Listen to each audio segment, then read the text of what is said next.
creo en los últimos 10 años, algo así aproximadamente. Jesús como si se le escondiera y ya no lo siente, no lo escucha. Recordemos que ella desde muy joven lo sentía, lo escuchaba. Hay relatos donde ella sentía que iba caminando con ella en la huerta de su hacienda. Entonces, en esta última etapa de su vida le dice: quiero que seas como mi madre, como María. Cuando resucité y subí al cielo, ella estuvo muchísimos años en la tierra sola y sufrió muchísimo. Hola, ¿cómo han estado? Espero que todos estén muy bien, que se encuentren en paz, a pesar de todas las cosas, dificultades, pérdidas, incertidumbres, o incluso a veces hasta se tiene todo y no se tiene paz, ¿verdad? Veremos otro capítulo de la vida de la señora Conchita Cabrera de Armida, que se llama Cuando llega el otoño. Este capítulo trata prácticamente del abandono que sufrimos durante nuestra vida, de las pérdidas, de la incertidumbre, donde la señora Conchita, ella en la última etapa de su vida, creo en los últimos 10 años, algo así aproximadamente, Jesús como si se le escondiera y ya no lo siente, no lo escucha. Recordemos que ella desde muy joven lo sentía, lo escuchaba y bueno, hay relatos donde ella sentía que iba caminando con ella en la huerta de su hacienda. Hay muchísimos relatos muy bonitos. Entonces, en esta última etapa de su vida le dice: quiero que seas como mi madre, como María. Cuando yo subí al cielo, cuando resucité y subí al cielo, ella estuvo muchísimos años en la tierra sola y sufrió muchísimo. Sufrió, pues primero, sufrió siempre la persecución de Jesús desde que nació hasta que falleció. Sufrió toda la pasión, la muerte, y luego Jesús subió al cielo y estuvo, no se sabe cuánto, pero tal vez, no sé, otros 10, 20 años sola, huyendo, escondiéndose con sus discípulos en pobreza, tristeza, y le explica cómo su madre María, con todas esas gracias, con todos esos sufrimientos, perdón, compró muchísimas gracias para la fundación de la Iglesia Católica que ahora tú y yo gozamos. Por eso la Virgencita María es corredentora de nuestra salvación. No solamente Jesús, sino también su madre sufrió muchísimo para poder comprar nuestra salvación y poder abrir las puertas del paraíso. Entonces la invita a la señora Conchita a que sufra algo muy parecido a lo de su madre, donde ya no estaba él y ya no lo escuchaba, pues ya no estaba con ella, ¿no? Y le dice que con esas gracias con esos sufrimientos ella va a purificarse y a comprarnos gracias para la fundación de las obras de la cruz, que son las que le encomendó a ella, ¿verdad? Entonces este capítulo está muy bonito, trae muchas historias, muchos datos verídicos de la fundación, de cómo no solamente ella, sino el padre Félix, el padre Ibarra y todas las personas que fundaron las obras de la cruz sufrieron todas esas pérdidas, todo ese abandono, todas esas pruebas dificilísimas. La semana pasada me escribió una hermanita por ahí en uno de los videos que subí, diciéndome que ella pues acaba de ir a visitar al Santísimo, que estaba muy triste, que tenía años y años que no podía salir de una situación muy difícil económica, y le agradezco mucho porque dice que vio uno de mis videos y pues le sirvió mucho, de donde hablábamos el video pasado, el de la espera, ¿verdad? Como siempre estamos en la incertidumbre. Y le decía yo a ella que pues yo también he estado en esa situación en los últimos años. Pareciera que entre mejor me porto, bueno, o trato cuando menos de portarme mejor, me ha ido peor en todos los sentidos de mi vida: económico, de salud, con mis hijos, en fin, muchísimas cosas. Casi prácticamente de la pandemia, un poquito antes de la pandemia para acá, que fue cuando exactamente en la pandemia empecé mi conversión, ¿verdad? Tratar de cambiar. No digo que ya soy un otro hombre nuevo, pero estoy en el camino y sí he avanzado, se puede decir que bastante. Podemos decirlo, aunque me falta también muchísimo.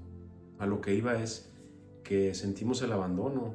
Muchas veces sentimos que Jesús no nos responde, que Jesús no escucha nuestras plegarias. Y la verdad es de que sí las escucha, pero a veces son pruebas, son purificaciones que son para nosotros mismos, A veces yo le digo a Jesús, híjole, yo con todo lo que he hecho, yo me convertí a los casi 48 años. Le digo, híjole, te debo ya si lo que me queda de vida, y llevo convertido 4 años, si lo que me queda de vida salgo tablas, Señor, pues ya fue ganancia, y si te puedo dar algo de fruto, pues más que ganancia, ¿no? También existe esa parte de Jesús cuando parece ser que no nos escucha, que nos abandona, pero no es así. Él siempre está con nosotros y siempre pasa la tormenta y siempre lo que Él promete lo cumple. Entonces, no se desanimen. Así es Jesús, a veces como que se esconde, pero siempre está con nosotros. Siempre está tomando de nuestra mano y llevándonos y viendo por nuestras necesidades. Le decía también a esa hermanita que si se fijan, toda la vida de, por ejemplo, de Juan Pablo II fue una mortificación, pérdida tras pérdida tras pérdida toda su vida.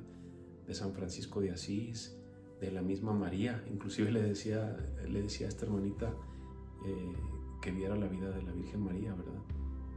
Aunque se desconoce después de que Jesús subió al cielo, se sabe que pues duró muchísimos años, no sabemos cuántos, pero todavía tuvo muchos años en soledad, ¿no? Y sufriendo muchísimo.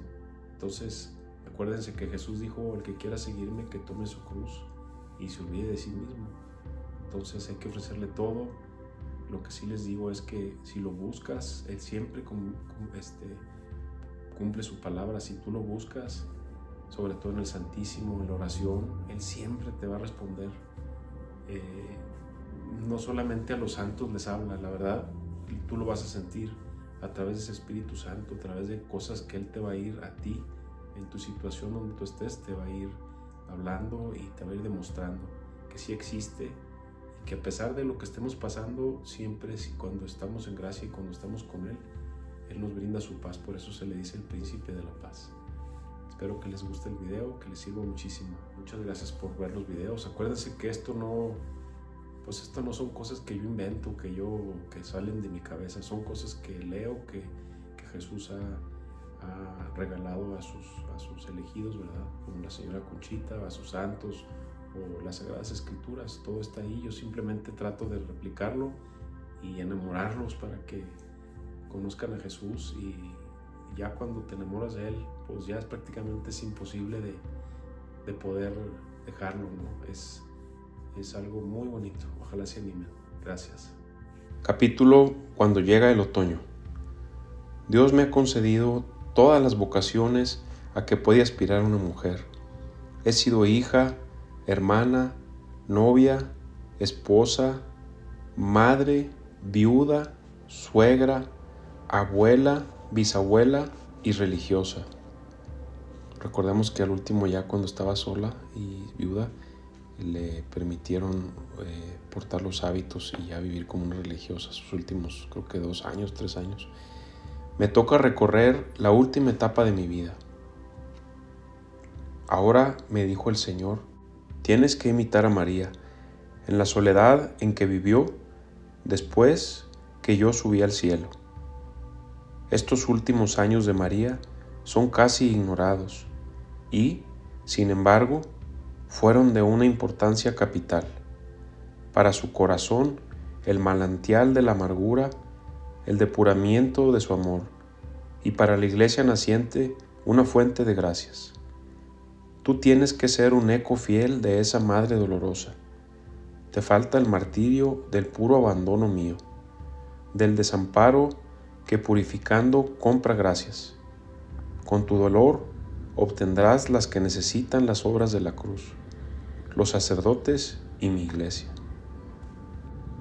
Al morir el señor Ibarra, tomé como director espiritual al señor Valverde, al que no podía ver con la frecuencia que yo deseaba, porque además del trabajo pastoral de su diócesis de León, preparaba un estudio sobre la historia de la filosofía en México y se encargaba de levantar el monumento votivo nacional a Cristo Rey en la montaña del Cubilete.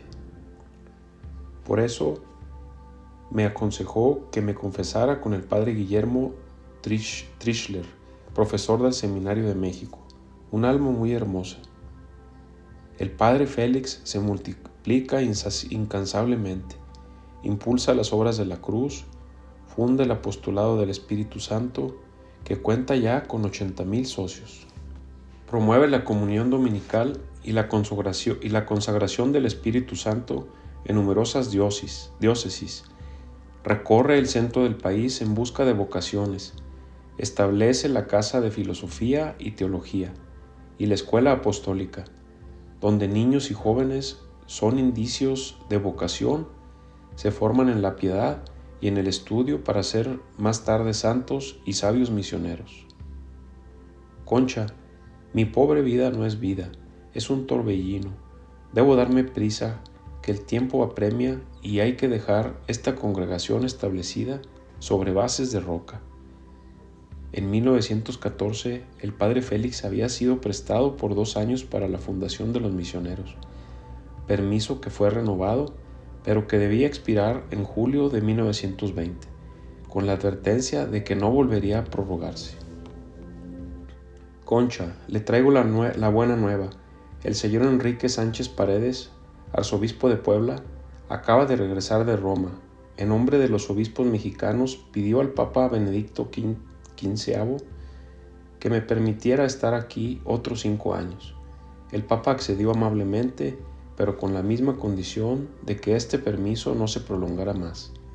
Dios me concede un nuevo trocito de tiempo para cumplir con mi deber. Por eso tengo que pisar duro este corazón. Agosto de 1923. Aquí estoy otra vez en San Luis Potosí. Vine a la bendición del asilo para niñas pobres y necesitadas que mi hermano Octaviano fundó en 1919 y sigue sosteniendo con la mayor generosidad. Saludé al señor arzobispo de mi tierra, don Miguel de la Mora, que impartió la bendición de la capilla. Es muy espiritual, muy inteligente. Le hablé de las obras de la cruz y le presté mis papeles para que los leyera. Sus papeles se refiere a toda su biografía que escribía y todo lo que le dictaba Jesús. Señor Armida, me ofrezco incondicionalmente para proteger las obras de la cruz. En cuanto a sus escritos, creo que todo es de Dios. Siga viviendo como hasta ahora para transformarse plenamente en Jesús. Después fui al panteón del Saucito para rezar en las tumbas de los míos y visité a las religiosas capuchinas, que los potosinos quieren tanto. Salí del convento en medio de una balacera por las elecciones del gobernador. Este año de 1924 se me acumularon las penas, sobre todo esa terrible soledad del alma que vengo padeciendo en los últimos años, como si Dios se me ocultara. Ay, Señor, parece como si nunca nos hubiéramos conocido. De las enfermedades ni cuenta llevo. Cuando no es del corazón y de los ojos, es la flebitis y la piel, tanto que mi hermano Octaviano bromea. Válgame Dios, Concha, ya no te pregunto de qué estás mala, sino de qué no estás mala. Las casas de las religiosas de la cruz, muy pobres y con grandes necesidades. Los negocios de mis hijos, de mal en peor, quieren irse a trabajar a La Habana. En julio, el señor arzobispo, si se fijan, aquí volvemos a ver cómo una persona santa y cómo batallaba ella y su familia, ¿verdad? Son las cruces que nos regala Jesús, porque la verdad son bendiciones las cruces. Últimamente me he dado cuenta de eso. En julio, el señor arzobispo Ruiz pidió al Papa que permitiera al Padre Félix pasar de la Sociedad de María a la Congregación de los Misioneros del Espíritu Santo. Por más gestiones que emprendió en Roma, nada pudo lograr. ¿Tendrá el Padre Félix que dejar a los misioneros el año que entra? ¿Cuándo se vence el permiso? La falta que haría es el alma de las obras de la cruz, y para colmo el 30 de noviembre se vio a la muerte por una hemorragia que lo ha dejado muy débil. Concha, han sido inútiles tantos esfuerzos, las reiteradas peticiones de los obispos, el viaje que hice en 1919 para solicitar personalmente el permiso. Han pasado 3 pontífices y 3 superiores generales de la Sociedad de María y todos se han negado. Recordemos que el padre Félix era de la Sociedad de María, pero Jesús lo eligió por conducto de Conchita para fundar a los padres misioneros del Espíritu Santo, y 3 papas se lo negaron, y 3 arzobispos y viajes, y lo tuvieron en el exilio 10 años.